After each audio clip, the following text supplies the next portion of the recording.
fayoo bareedduu kuullee ija kuulaa sirraa fagaadhullee sumayyaa daabulaa bu'aa ba'ee jiruuf hin kutadhu garaa haaluma jiruutu na fageesse sirraa karaan fagaatullee yaanni koo si biraa qaamaa malee qalbii yoomiyyuu si bira qalbii toona fuute qaama qofa dhiifte ana halkaniif guyyaa adda wallaalchifte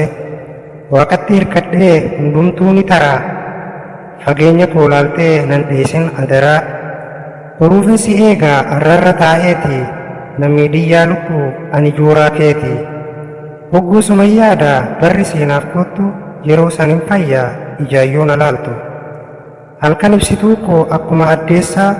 gubaa laphee kootii siitu qabbaneessaa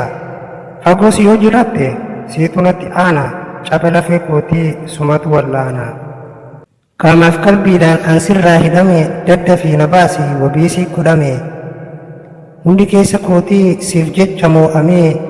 hundi nafa kootii sumaan too'atame himeetuman dhumuu waa'een jaalala kee kan koo si godhadhe na godhadhu kan kee balballa onnee kootii furtuu siitu cabsee bara reenaaf koottu hangammaa si obsee yaadaan faffacaatee qalbii narraasini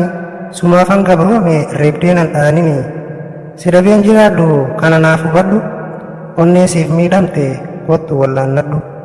onnee siif miidhamte kottu wallaannadhu